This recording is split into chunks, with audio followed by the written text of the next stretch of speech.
Bonjour à toutes et à tous, merci d'être là. Bienvenue dans cette conférence au titre beaucoup trop long, mais qui essaie d'être complet. Euh, on va parler de sujets sympas, de sujets moins sympas. On va commencer par le moins sympa, ça va être plus facile. Le but aujourd'hui, c'est de comprendre la réalité de passer des projets à l'échelle. Donc je ne vais pas trop parler de la partie initiale, innovation, etc., qui a été beaucoup abordée dans les sujets que j'ai vus aujourd'hui. Et c'est plutôt l'étape d'après. C'est OK, on a un cas d'usage, on a un ROI, comment est-ce qu'on fait pour concrètement avoir un projet qui se déploie et pas tomber dans les 92% à peu près de projets qui ne sont pas déployés et d'avoir réellement un résultat. Donc, je commence par une grosse parenthèse. En ce début d'année, en février, il y a eu l'AI Summit, qui est plutôt une réussite française parmi d'autres choses qui ne sont pas forcément des réussites françaises dans l'IA, qui a permis d'avoir un petit rayonnement international sur ce qui se passe en IA dans le monde et en France. Il y a ce chiffre de 15% qui est ressorti partout dans cet événement-là, qui est, voilà, tout le monde fait l'innovation, tout le monde fait l'IA partout. 15% des projets qui sont déployés, et je crois que la réalité sur les dernières études est même encore plus basse que ça. Avec des exemples assez directs. On a eu des discussions avec les directions d'Orange, par exemple, qui parlaient du fait que les problématiques d'explicabilité et de confiance font que les POC marchent bien, mais le projet n'est pas déployable parce qu'ils ont des obligations légales, ils ont des obligations de résultats, d'explicabilité auprès de leurs clients, des choses comme ça. La souveraineté, qui est un cadre légal, mais aussi parfois stratégique, parce que c'est pas pour rien que le cadre légal a été créé. Et dernier point qui est probablement le plus important, c'est le ROI lui-même. Ça, je pense que tout le monde va en parler toute la journée, aujourd'hui et demain. Mais c'est le point clé de l'IA, parce que l'IA, c'est pas donné, et c'est le moyen d'avoir un résultat. Alors, je parle de neurosymbolique ici, je vais le détailler un peu plus tard ce qu'on implique par là, mais c'est une idée de mélange de technologies. Alors, pour vous donner un périmètre sur déjà dans quel périmètre j'ai parlé aujourd'hui, parce que l'IA s'applique à plein de périmètres. Je vais parler de relations clients. Alors, la relation client au sens très large. Ça peut être autant des relations commerciales, que de la gestion de sinistres, que des retours sur les domaines de la santé, etc. C'est cross-sectoriel, mais c'est au moins pour vous donner un périmètre. Je vous détaillerai après pourquoi, parce que notamment la partie AI Act s'applique différemment selon les secteurs. Donc c'est quoi vos défis aujourd'hui? Normalement, vous allez vous retrouver dans au moins un des trois si c'est vos sujets. Équilibre, rapidité, qualité. Et normalement, petit spoiler, mais si on fait bien de l'IA, on arrive à avoir les deux en même temps. C'est un peu l'objectif. Gestion du multicanal. Vous avez de plus en plus de points d'entrée, et en général, les obligations de traiter de manière similaire les différents points d'entrée. Et en pratique, c'est souvent pas le cas. Et des sujets de pression interne aussi, qui est que ça vient avec l'exigence dont on parlait juste dans la slide précédente. C'est que les clients sont de plus en plus exigeants, on est dans une ère de l'instantanéité, et indépendamment des sujets économiques, juste d'un point de vue social, il y a une exigence forte sur le fait d'avoir des résultats et des retours directement. Et dernière parenthèse en milieu de tout ça, il y a l'IA générative qui tombe. Alors, le graphe sur le côté, c'est un graphe assez amusant qui montre le temps d'adoption, c'est le temps pour atteindre 100 millions d'utilisateurs en jour. Globalement, ça va de Netflix qui a mis 10 ans à ChatGPT où la courbe est complètement verticale. Donc il y a ce truc qui est tombé là, qui est venu faire beaucoup de bien, parce que tout le monde d'un seul coup s'est rendu compte qu'il voulait l'IA, mais qui est venu aussi faire énormément de bruit. Je pense que je surprendrai personne en disant qu'aujourd'hui, ça a rendu le sujet quand même assez chaotique. Présent, mais chaotique. Et notamment avec une promesse autour de l'IA, qui est une IA anthropomorphique, c'est-à-dire une IA qui se comporte comme un humain. Et en fait, cette promesse, elle vient autant créer de l'envie que créer des problèmes. Parce que très concrètement, ça fait envie, on arrive à se projeter sur l'outil. Je pense qu'on a tous été au moins une fois impressionnés par un échange avec ChatGPT. Mais en même temps, si parmi vous, il y en a qui ont essayé de déployer des use cases IA génératives en production réelle, vous vous rendez compte qu'on commence à sortir un mur quand on se confronte à la réalité d'un flux massif, c'est de traiter des centaines de documents par jour avec l'IA, etc. Il y a une perte de qualité et de résultat. Et donc, ça a été autant un accélérateur qu'un frein en même temps, ce qui a donné beaucoup d'effets assez amusants, même s'ils ont été coûteux. Alors, parenthèse, promis, c'est la slide la plus techno, après je me détends. Sur les grandes familles de l'IA aujourd'hui. Vous avez l'analytique et la générative. On va dire que c'est les deux grands sujets principaux. Alors, il y a beaucoup de manières de regrouper, donc s'il y a des gens techniques dans le domaine, vous allez être d'accord avec cette approche-là ou d'autres. C'en est une. L'IA analytique d'un côté qui vient tout simplement traiter les données, qu'elles soient structurées ou non structurées, avec l'objectif de donner des données structurées. Extraire des données d'un document, faire des prédictions concrètes, etc. Et de l'autre côté, l'IA générative, qui est, alors par design, et je vais venir après sur le résultat réel, qui vient prendre du contenu non structuré pour redonner du contenu non structuré. Donc par essence, qui va générer des séquences d'éléments, ça peut être du texte, ça peut être des images, etc. La réalité technique, c'est que tout est possible avec les deux cas. Et c'est là que ça vient un peu créer du chaos. Et point au milieu de tout ça, c'est qu'aujourd'hui, les choix technologiques ont un impact métier. Donc les décisions de technologie prises sur des outils métiers ne peuvent plus être prises que par les équipes techniques et les DSI chez nos clients, elles doivent aussi embarquer les métiers. Et du coup, on se retrouve dans une obligation d'acculturer tout le monde, et pas que les profils technologiques, parce que les choix technologiques ont des impacts non technologiques très marqués. Et dernière parenthèse sur le côté, qui, comme vous le voyez avec notre logo, est ce qu'on fait nous, mais c'est surtout une approche hybride. C'est là pour vous dire que le mélange est possible. Et c'est un des gros points que je vais essayer de sortir et mettre en avant dans la présentation aujourd'hui. C'est qu'en fait, on n'est pas du tout dans un univers où on doit choisir l'un ou l'autre. Or, la quasi-totalité du marché aujourd'hui est présentée comme choisir l'un ou l'autre. C'est comment est-ce qu'on fait travailler ensemble différents systèmes pour avoir le bon résultat. Si votre objectif, c'est d'extraire les données clés d'un sinistre déclaré par un client, l'IA générative, elle va très vite atteindre un plafond de verre. Il y a d'autres types d'IA qui vont le faire mieux. Si votre objectif, c'est de bien répondre à un client, une fois que vous avez compris son sinistre, par exemple, là, c'est un sujet d'IA générative. Et du coup, les systèmes qui se déploient aujourd'hui, vous entendez sûrement parler d'IA agentique, qui viennent combiner plusieurs types d'IA entre eux. C'est presque ce qu'il faut, parce que c'est reste des systèmes qui combinent en général plusieurs IA génératives entre elles. Mais l'idée, c'est de venir faire travailler plusieurs systèmes entre eux, y compris parfois certains qui ne sont juste pas de l'IA, ou plus de l'IA. Je peux voir de l'OCR, par exemple, qui permet de lire les documents. C'était de l'IA à une époque, aujourd'hui, on n'appelle plus ça de l'IA. Factuellement, ça en est toujours. Voilà. Donc, la parenthèse légale, déjà. L'enjeu ici, c'est de déjà comprendre qu'est-ce qui est concerné par les AI Act. Alors déjà, en termes de date, il va s'appliquer, en tout cas la partie qui fait mal, le gros est déjà appliqué, mais la partie qui pique un peu est appliquée à partir de août 2026. Et elle vient réglementer notamment ce qu'on appelle les 4 niveaux de risque, que je vais vous détailler juste derrière. Donc déjà, les sanctions. Donc c'est le même modèle que le RGPD, c'est-à-dire c'est un montant en euros ou un pourcentage du chiffre d'affaires de la maison mère, pour info, donc même une filiale n'épargne pas sa maison mère. Si vous posez la question, à chaque fois sur les deux options, c'est la plus élevée des deux qui est prise. Donc si vous êtes, je sais pas, une maison du groupe Covea, je pense que personne n'a envie d'expliquer à sa direction que vous avez 7% du chiffre d'affaires annuel mondial en amende. Bon, la réalité, c'est comme le RGPD, normalement ils vont être un peu plus tolérants que ça, mais c'est quand même arrivé. Et ça a été vu plusieurs fois sur le RGPD, et c'est les mêmes équipes qui vont appliquer les AI Act. Et ça va être même plus européen que ce qui est appliqué sur le RGPD. Et donc, les niveaux de risque. Alors, il y en a 4. Le premier, c'est inacceptable. Celui-là, c'est facile, vous n'avez pas le droit de faire de l'IA, tout. Heureusement, ça ne concerne que très très peu de sujets. La surveillance de masse, la notation sociale, des choses comme ça. C'est vraiment là pour empêcher les dérives. Normalement, je rencontrais personne dont c'est le métier aujourd'hui. Le second point, et là par contre qui va concerner presque tout le monde, c'est le haut risque. Et là, les textes ont été modifiés il y a un mois, d'une manière un peu brutale, alors qui est contestée, on verra ce qui arrive dans le texte final, mais la manière dont c'est écrit aujourd'hui, il y a toute une liste, mais notamment il y a un des éléments de la liste qui est l'accès aux services essentiels. Et ils ont listé là-dedans santé, banque, assurance, justice, immigration. Je pense que c'est donc si je prends les 3 domaines que j'ai mis en gras, vu le sujet de l'événement, vous êtes à peu près tous dedans. Et en plus, c'est précisé dans le texte, si vous le lisez plus en détail, que ça concerne toute la chaîne de valeur. Donc si vous êtes un courtier, si vous êtes un expert, qui travaille donc pour un assureur, vous faites partie de la chaîne de valeur et vous êtes concerné. C'est extrêmement vrai en B2C, mais ça couvre aussi pas mal des cas B2B. On va, comme je vous le dis, on va attendre de voir à quelle sauce tout ça va être mangé, parce qu'il y a encore un an avant l'application finale, et des discussions absolument tous les jours sur le sujet.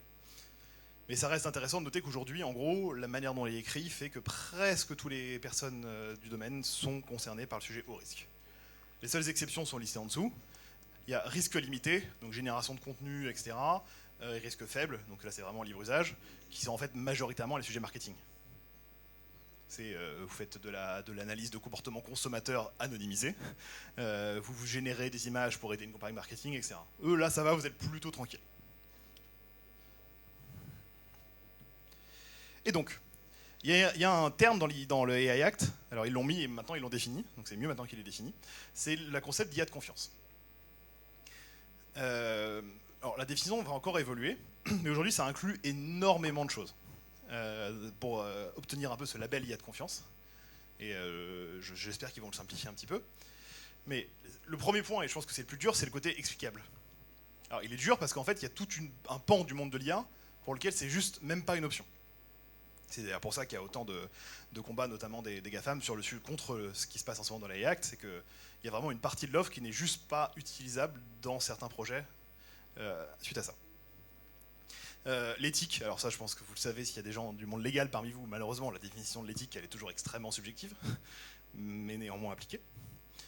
Mais aujourd'hui elle vient notamment avec ce côté explicable, c'est-à-dire que si vous êtes explicable, les comportements non éthiques doivent être explicites, et donc vont être facilement limitables. Alors qu'à l'inverse, si vous êtes dans un fonctionnement boîte noire, vous fonctionnez par de l'exemple, et donc s'il y a des choses non éthiques dans l'historique, vous risquez de les reproduire. Et c'est typiquement ce qui s'est... Il y a un use case qui avait fait un peu la presse à une époque chez Amazon, où ils avaient fait du tri de CV, et du coup on reproduit dans les comportements passés. Si on mettait des prénoms à consonance arabe ou des photos de personnes noires sur le CV, il passait plus alors qu'il passait dans le cas alternatif. Personne n'avait manuellement codé ça dans le modèle, heureusement, mais le fait que le modèle se soit basé sur l'historique reproduisait ces comportements-là. Heureusement, il y a de plus en plus de manières d'éviter ça, mais ça reste un sujet sur lequel il faut de la vigilance. Frugal. Donc ça vient aussi sur l'usage. Alors aujourd'hui, tout le marché est en train de converger vers ça, et je ne pense pas que ce soit par conscience sociale, surtout parce que c'est une question de prix. La frugalité vient aussi avec la consommation énergétique. Et je pense que s'il y en a parmi vous qui ont eu besoin de gérer des budgets sur des projets d'IA, quand vos équipes vous disent « Super, j'ai une très bonne idée, mais j'ai besoin de 300 GPU », indépendamment des enjeux écologiques, vous êtes un peu posé la question financière. Souveraineté. Alors la souveraineté, c'est un sujet et local et européen dans les AI Act. Donc là, il est intéressant. Sur le sujet militaire, par exemple, c'est local. Sur le sujet assurantiel, c'est local aussi pour la plupart des sujets. Sur d'autres sujets industriels, c'est européen. Voilà. Donc il y a tout un tas d'endroits. Donc là, je vous dirais que ça vous appartient de regarder quelle est la souveraineté qui est demandée dans les AI Act selon votre sujet. Mais normalement, je pense que comme pour le RGPD, vous allez avoir une équipe qui va se créer, qui va venir y répondre. Voilà. La flexibilité est importante aussi. Ça, c'est l'équivalent dans le RGPD de la portabilité des données. Alors c'est le sujet le moins appliqué du RGPD, donc je présume que ce sera aussi le sujet le moins appliqué de l'AI Act, sur le fait que ce projet d'IA ne doit pas être dépendant d'un socle technologique en particulier. Vous ne devez pas avoir une IA qui peut être installée que chez Amazon, des choses comme ça. Alors, et donc le moyen le plus explicite, c'est que ce soit installable ce qu'on appelle on-premise ou en SaaS, donc c'est-à-dire que vous puissiez vendre votre solution en SaaS sur étagère, ou l'installer on-premise sur l'infrastructure du client pour les data centers à l'ancienne, ou alors en tout cas un cloud managé par le client. Voilà. Multilingue, ça rentre beaucoup avec la culture européenne aussi. On est dans un continent multilingue. Et il faut penser aussi que si vous déployez un projet et que vous avez des clients en Hongrie, il faut que ça gère le hongrois. Parce que sinon vous faites de l'exclusion. Voilà. Alors, rentrons un peu dans le cœur maintenant. Je vous ai parlé de la partie la plus désagréable, on va rentrer dans la partie plus agréable. Donc, rapide parenthèse sur déjà qui on est nous, pour vous donner aussi mes propres biais sur pourquoi je vous parle de tout ça. Donc on est golem.ai, on a une IA qui traite tous les flux entrants en entreprise. On a construit une IA dite neurosymbolique, justement, donc qui vient mélanger plusieurs types d'IA. On a construit une IA symbolique propre en interne, et on a ajouté tout un tas de systèmes de neuronaux, machine learning, deep learning, IA générative, et pas mal d'autres choses qui viennent s'y intégrer. L'idée, c'est cette question de meilleur des mondes dont je parlais tout à l'heure. Et ce qu'on fait, c'est donc classifier tous les flux entrants, donc les messages, à faire en sorte qu'ils arrivent aux bonnes personnes, qu'ils soient priorisés par urgence, etc. Extraire l'information. Ça peut vouloir dire par exemple alimenter les systèmes. Donc vous recevez un email avec un client qui change une information ou qui met à jour sa note de risque, vous allez pouvoir automatiquement mettre à jour vos systèmes, votre ERP, etc. Avec ce qui a été reçu dans le message, et aller jusqu'à générer une réponse. Et donc tout ça, c'est un sujet de valeur. Et de valeur au sens large, et dans plusieurs dans plusieurs définitions du mot valeur. Le premier, évidemment, parce que je sais que je parlais des entreprises, c'est le ROI. A priori, ce projet il est censé vous coûter moins cher que ce qu'il vous apporte. Et c'est le point le plus dur à vérifier. Parce que l'IA, en général, elle a un ROI direct. C'est-à-dire, ce projet un email, par exemple, mettait avant 10 minutes à traiter, aujourd'hui je le traite en 2 minutes. Et c'est aussi l'indirect. C'est avant, je mettais 2 jours à répondre à mon client, maintenant je mets une demi-journée. On a des témoignages dans différents secteurs. J'en ai fait un ici avec Assure One l'année dernière ou d'autres, qui viennent directement montrer l'impact business du fait que l'IA, en dehors de l'amélioration interne, notamment sur même le turnover humain, des choses comme ça qui sont des trucs très durs parce que la relation client est un métier difficile par essence, ont des gros retours de ROI indirects. Et donc, à quoi ça ressemble ? C'est un exemple ici de ce qui se passe. Vous avez un message, une pièce jointe. Alors gros point important, hein, si vous parlez avec des gens qui traitent vos messages, que ce soit nous ou quelqu'un d'autre, n'oubliez pas les pièces jointes. Parce que souvent, quand même 50% du flux, c'est 6 joints ma demande. Toutes les données sont normalisées comme un seul ensemble, intégrées dans un produit, dans une interface, dans un outil. Nous, on a fait le choix de ne pas avoir d'interface. Donc l'idée, c'est qu'on s'intègre dans l'outil que vous avez déjà. Si vous bossez sur Zendesk, on s'intègre. Si vous bossez sur Salesforce, on s'intègre. Aven6 et autres outils du secteur.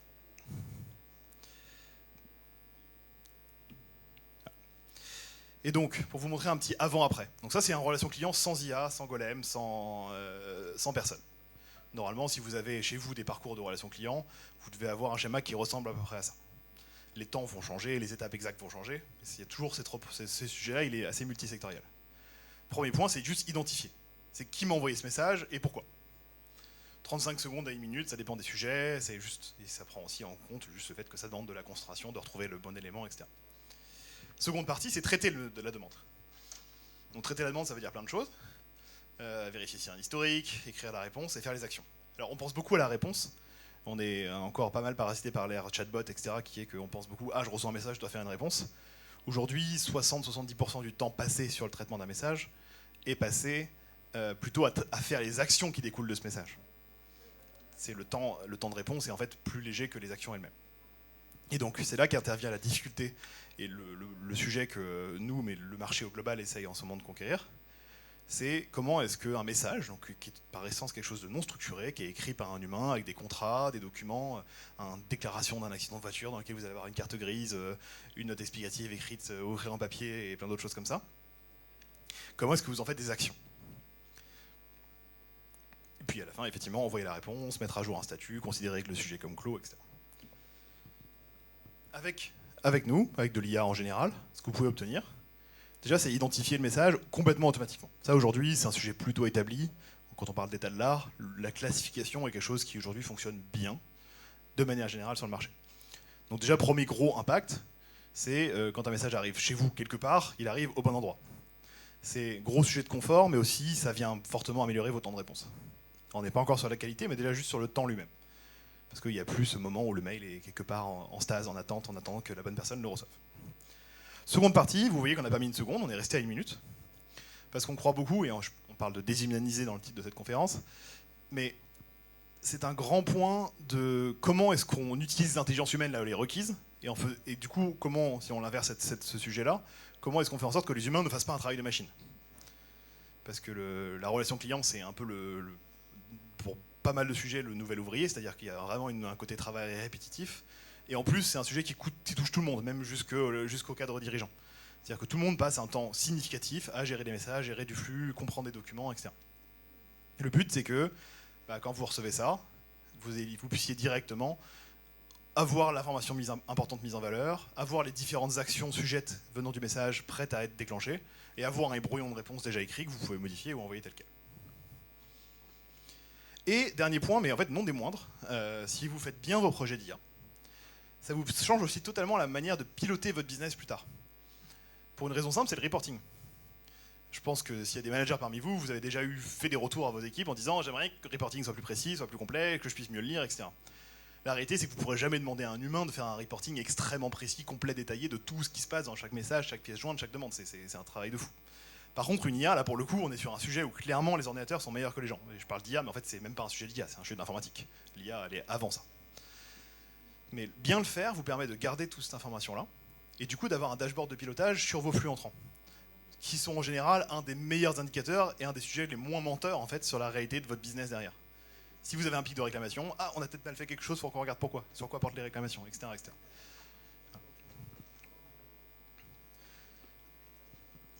Pour entrer un peu plus dans la largesse de ce qui est possible, on va pouvoir aller lire des documents, lire des éléments d'un point de vue métier et contextuel. Et je vous retiens ce mot contextuel, parce que c'est justement ce sujet-là qui vient souvent rendre difficile l'application de l'IA générative pure. C'est qu'en fait, vous allez vouloir, surtout dans des métiers sensibles comme l'assurance, avoir un niveau de précision qui soit pas un risque pour vos clients, et donc pour vous-même. Et pour faire ça, vous allez avoir besoin de comprendre réellement les éléments dans leur contexte et pas que les comprendre de manière générale. Je pense que si vous êtes déjà amusé à envoyer des documents très très métiers à un chat GPT, Vous allez voir que normalement, plus c'est spécifique à vous, moins il comprend. L'approche contextuelle de l'IA, ça implique du coup de venir, quelle que soit la manière de faire, ça s'appelle le fine-tuning en IA générative, ça s'appelle la contextualisation dans notre domaine de la neurosymbolique.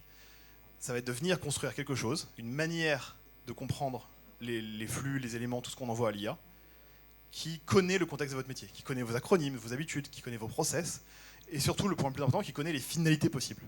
Quand un client vous contacte, il y a une liste finie d'actions qu'il peut faire. Dans certains métiers, c'est 10, dans d'autres métiers, c'est 300 choses possibles. Mais dans tous les cas, il y a une liste finie de pourquoi on peut vous contacter. Et donc, là pour faire une parenthèse sur la solution que nous on a trouvée, c'est faire travailler parfois plusieurs types d'IA en même temps, en parallèle. Et du coup d'avoir une source de vérité qui soit issue de ce travail commun. Alors là on parle de single source of truth dans le domaine technique, mais c'est vraiment ce sujet de ok, comment est-ce que je m'y prends en lisant ce document-là de 3 manières différentes. Ce serait l'équivalent humain de le faire lire à 3 personnes pour être sûr d'avoir la bonne nouvelle. Hein. C'est comme ça que le bac de philo est corrigé. On fait corriger par 2 personnes différentes et on essaie de tomber sur la bonne note. Mais le faire avec des approches très différentes technologiquement. Pour rentrer dans le très concret, c'est quoi qu'on peut faire avec ça? En fait, déjà, on peut rentrer dans des cas métiers qui sont autres que répondre à des questions de premier ordre du client. C'est-à-dire qu'on monter pas que dans le support de niveau 1 qui répond pour répondre à une question du client sur son contrat, etc., mais vraiment rentrer dans le cœur de métier.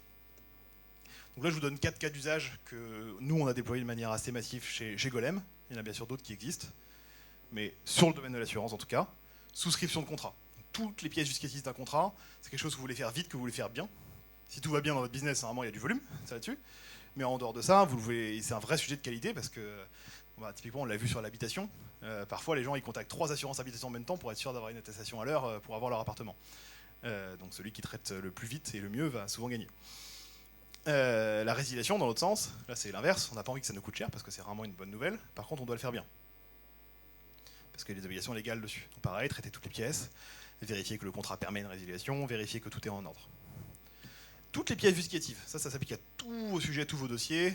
Il y a un sinistre déjà déclaré, vous recevez une nouvelle pièce, vous voulez qu'elle soit bien prise en compte dans le nouveau dossier et pas que ça crée un nouveau sinistre à côté parce qu'il n'est pas connecté, des choses comme ça. Donc c'est vraiment mettre à jour le cycle de vie de vos échanges avec vos clients. Et le dernier point, dont j'ai parlé plusieurs fois aujourd'hui, c'est à titre personnel un de mes préférés parce que c'est un des plus complexes et qui est un énorme gain de temps. On a plusieurs clients présents ici aujourd'hui qui pourront éventuellement témoigner si vous venez sur notre stand. Sur le côté, un sinistre c'est complexe. Il y a plein de choses. C'est complexe techniquement, parce qu'il y a plein de domaines différents. Les sinistres en IARD vont être très différents d'autres. Et en plus de ça, vous allez avoir des obligations légales extrêmement fortes. Vous devez justifier à votre client si vous le remboursez ou pas et pourquoi. Et toutes les autres approches globales qu'il va y avoir dedans. C'est-à-dire expliquer le pourquoi, expliquer le comment, c'est-à-dire c'est quoi votre process de décision, vérifier que toutes les pièces sont là, vérifier qu'il n'y a pas de fraude. Enfin, il y a vraiment beaucoup de choses différentes dans la déclaration de sinistre. Et vous devez absolument être capable de le faire dans un bon contexte. Et c'est probablement le domaine qui est le plus directement appliqué sur les AI Act. Voilà, j'en arrive au bout. J'ai été assez vite parce qu'on manquait un petit peu de temps, mais si vous avez des questions, n'hésitez pas. Et bien sûr, vous avez ici un QR code pour une offre, si vous voulez regarder un petit peu comment ça fonctionne, et on a un stand pas très loin. Et vous avez aussi Hervé et je crois Rodolphe là-bas, dans la salle, si vous voulez en savoir plus sur nous. Je vous écoute si vous avez des questions.